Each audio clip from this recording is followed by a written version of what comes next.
Bueno, mira, por suerte el paludismo, el que tenemos acá, que es la variedad Vivax, no la falcípara, aunque supimos tener también en la década del 50, del 60, y ocurren casos así infrecuentes de viajeros todavía. Pero suponiendo que todo es Vivax, como siempre ha sido en las últimas décadas, es una enfermedad benigna que se autolimita principalmente.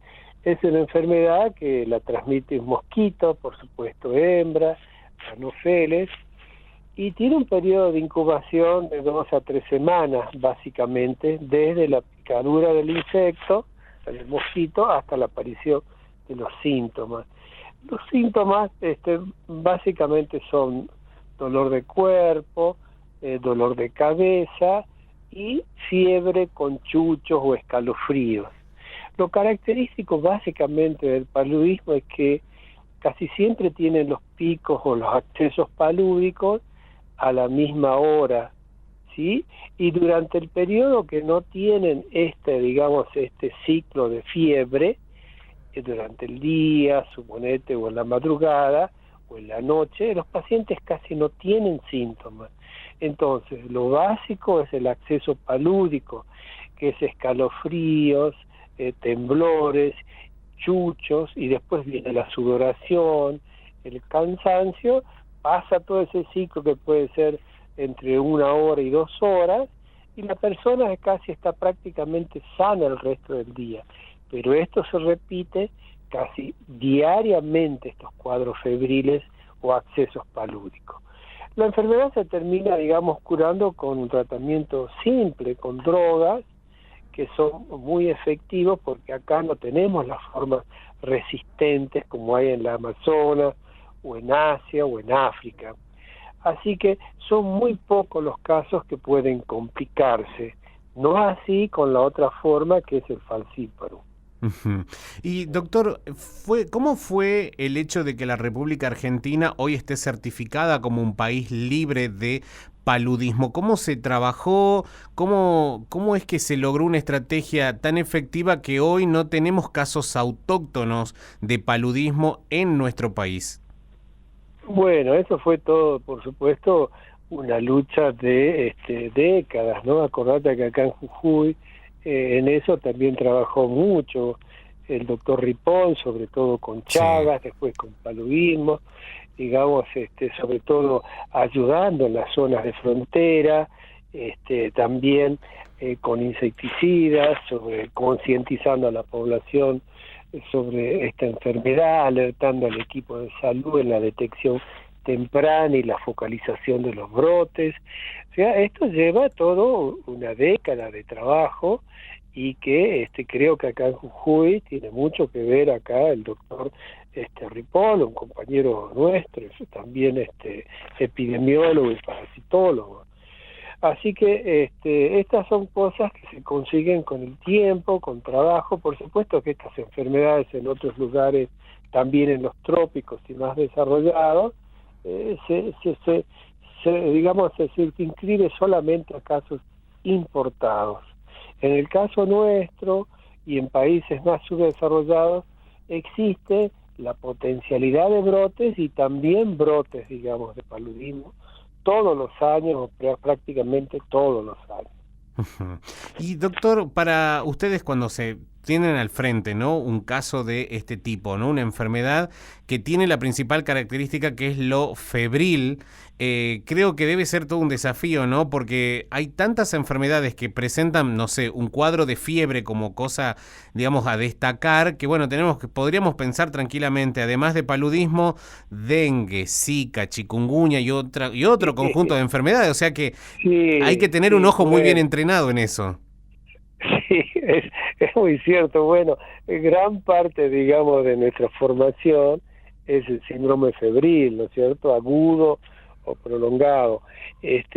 Pero lo hace bastante característica la clínica, por supuesto, después de ver muchos pacientes, nosotros vimos centenares de pacientes, o sea que uno ya se da cuenta, como cuando ves centenares de pacientes COVID, centenares de hepatitis, decenas de riquecias, leishmanias, uno va, ya haciendo mucho más, digamos, la suspicacia que se transforme en el diagnóstico, ¿me entendés? Pero es bastante característico, como te digo, son pocas las enfermedades que el resto del día el paciente esté sano y que solamente esté comprometido cuando tienen el acceso palúdico que dura entre 2 y 3 horas. Eso ya lo reduce mucho. Segundo, el hecho de tener una epidemiología que haya visitado el lugar que donde se notifican casos es un link muy potente, ¿sí? Y tercero, el diagnóstico es muy fácil, es con una gotita de sangre, un frotis, una cosa muy barata y que también que tiene ya siglos de diagnóstico, se mira al microscópico y se ve casi en el 100% de las personas que tienen estas características los parásitos en la sangre.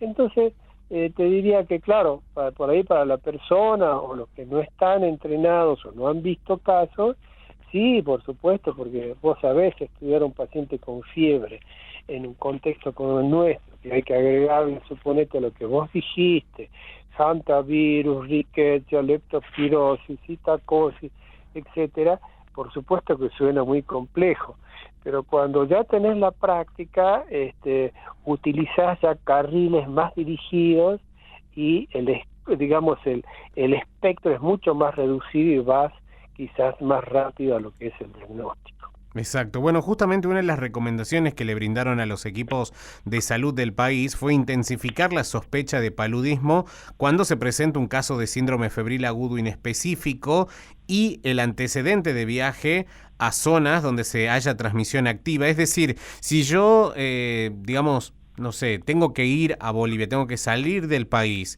y voy a justamente a esta zona, como por ejemplo Bermejo y todo lo que es la zona de Yungas de Bolivia o incluso Brasil, al presentar síntomas debo hacer la consulta y el sistema de salud también debe estar alerta cuando yo le brindo este dato. Claro, por supuesto acá el dato del link, como te digo, es un componente importante. El segundo es el tiempo de incubación. Si vos volviste al día siguiente, seguramente es otra cosa, más allá que diga el paciente que estuvo en un pueblo donde el 100% tiene paludismo. O sea, son cosas, digamos, que se van ensamblando como un rompecabezas, ¿me entendés? Uh-huh. Vas poniendo las cosas que son más específicas, más relevantes, y vas armando, digamos, una sospecha clínica. Otra cosa muy importante, también se puede, digamos, confundir con una infección urinaria, porque el paciente puede tener dolor de espalda y en la orina aparecen glóbulos rojos. Entonces dicen, es simple, esto es una infección urinaria porque tiene inflamada la orina, le duele la espalda y tiene fiebre. Y resulta que no, o sea, son elementos que, siempre tienen datos orientadores para descartar otras cosas. Una infección urinaria, sobre todo en un varón, digamos, es muy molesta, ¿sí? Es muy para orinar, levantarse a cada rato, etcétera, tener dificultades para empezar a orinar, y en la mujer algo parecido. Entonces, todas las enfermedades tienen un grupo de síntomas que son más selectivos, a pesar de estar involucradas en todo. Si uno dice fiebre, bueno, si el paciente no ha salido a ningún lugar y ha estado, guardado, no sé, en la peatonal de la Belgrano, entonces es muy difícil plantearse un paludismo, un hantavirus, una leptospirosis, ¿sí? Vas descartando un montón de patologías. Uh-huh. La verdad que sí, ¿no? Eso es cierto, por eso es tan importante esa anamnesis, esa charla con el paciente y poder hacer y reconstruir, ¿no?, sus últimos días para ver qué es lo que ha pasado, dónde ha estado.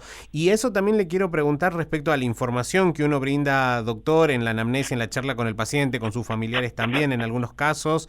Luego, todo esto, ¿es de notificación obligatoria el paludismo en la República Argentina si se llegasen a reportar nuevos casos?